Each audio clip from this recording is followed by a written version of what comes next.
आणि ब्रेक नंतरची बातमी। सरकारने दिखावा करण्यासाठी निर्बंध लावले। बचाव संघर्ष समितीचे अध्यक्ष दीपेन अग्रवाल यांनी हा आरोप केलाय। निर्बंध लावल्यामुळे नागपुरातील व्यापारी संघटना नाराज आहे आणि राज्य सरकारने आधी पॅकेज जाहीर करावं, नंतर निर्बंध लावावे।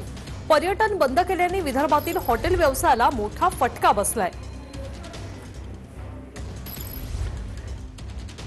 कोरोना नियंत्रणासाठी महाविकास आघाडी सरकारने काही निर्बंध लावलेले आहे, परंतु व्यापाऱ्यांचा त्याला विरोध होतो आहे।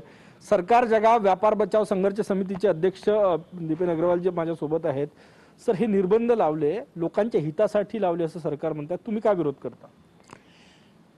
देखिए, जो निर्बंध लगाया या जो रिस्ट्रिक्शन लगाया, वो रिस्ट्रिक्शन साइंटिफिक तरीके से उसका कोई बेनिफिट हो रहा है क्या और उससे जो पर्पस है वो सॉल्व हो रहा है क्या, ये सरकार ने आकलन किया नहीं। और सिर्फ अपने को आज थर्ड वेव आ रही है तो सरकार क्या कर रही है और सरकार ने क्या एक्शन लिया, सिर्फ वो दिखाने के लिए इजी वे आउट में सिर्फ रिस्ट्रिक्शन लगा देना, निर्बंध लगा देना और लोगों को तकलीफ में डाल देना, ये बरोबर नहीं। फाइनेंशियल पैकेज, राहत पैकेज, आर्थिक राहत पैकेज सरकार उन सेक्टर के लिए नहीं देती है, तब तक सरकार ने उन क्षेत्रों में निर्बंध लगाना, पहले आर्थिक पैकेज देना और फिर निर्बंध लगाना, ऐसा करना चाहिए।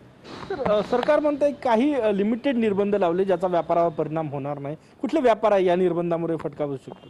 देखिए, सबसे बड़ा हॉस्पिटैलिटी सेक्टर है, टूरिज्म सेक्टर है और फिर ये अपना रेस्टोरेंट्स है, होटल्स है और मैरिज लॉन्स है।